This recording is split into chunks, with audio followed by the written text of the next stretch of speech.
Hello and welcome back to my channel. Centerpiece beading have been a thing recently, and I've made it in several ways. I have two tutorials already on how to make the centerpieces separately, but in this video I'm going to be showing you how to attach it directly to the fabric. It's very easy, trust me. I'll be out of here in no time. So we need needle and thread for this tutorial and beads. So these are the crystal beads I'm going to be using for this particular tutorial. This is what it looks like. I feel like that's what's best for this outfit at this moment. Let's jump straight in.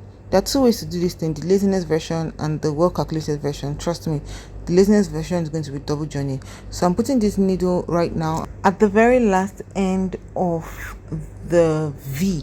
The first thing you want to do is to tie it at the back. Tie it at least 2 times, because you don't want to just put the needle in directly. The thread can just come out from the back even if you tie it. You know how fabrics can be, they can just give way and the thread will come out. So it's important to tie it at the back first. And then what I did right there was to put in 4 beads as the first one. So that's what you have.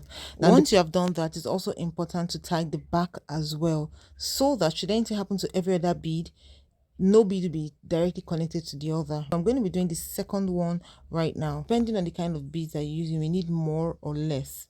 So but for this particular bead, I ended just 4 for a start, and then I put another bead in through the top side about half inch upward and fixed it. But because I'm used to it, it's easy for me to go half inch like that to the top, and I'll be able to measure it freehand. But I'm going to be showing you a way you'll do it by yourself and be very accurate, and everything will be intact.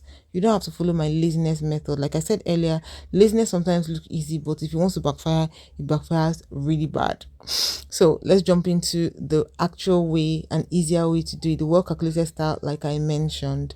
So to be able to beat it up to the top right here without any errors, we're going to be measuring, and we're going to be measuring half inch all the way upward.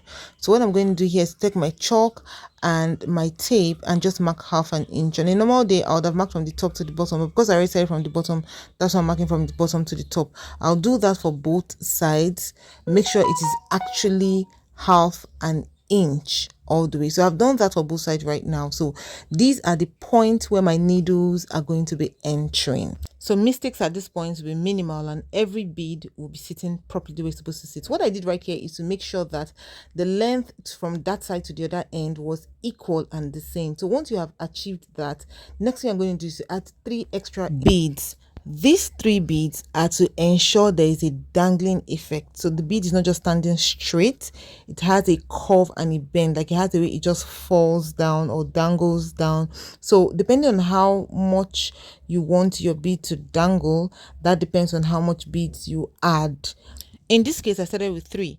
But as time went on, I added 4 and as much as 5 to some, but I don't think I exceeded the 5 benchmark, because you need to also understand that the ones that are under, if it dangles too much at this point, it will affect the ones under. So if you want your bead to dangle very well, you make sure the last one at the bottom, the last ones at the bottom dangles downward, so that the others can follow suit. So I hope that makes sense. So this is how I'm going to be doing it. I'll start it on this side and put into the other side according to the lines I had marked, the half inch line all along. So this time around it becomes easy. You don't need to measure too much. Even without measuring much, you can see that it's dangling down and sitting pretty with this simple calculation I just created. So we're going to keep going till we get to the last part. There's something that happened at the last part I'm going to be showing you at towards the end of this tutorial.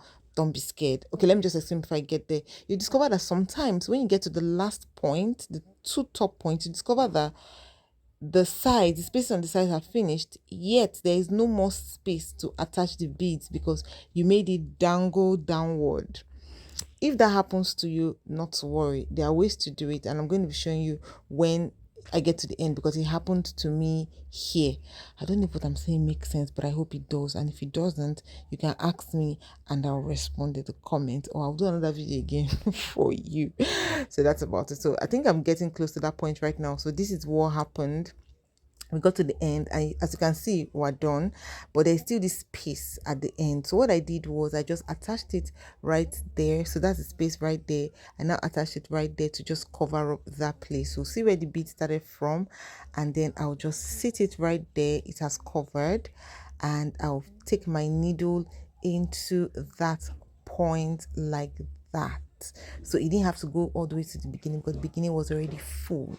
So I'll just cover it right there. If there were other spaces, that's what I'll also keep doing till I get to the last part. So that's what it is. I'll tie it and I'll cut it off, and this is what the centerpiece looks like. This is work of I don't know how to say it.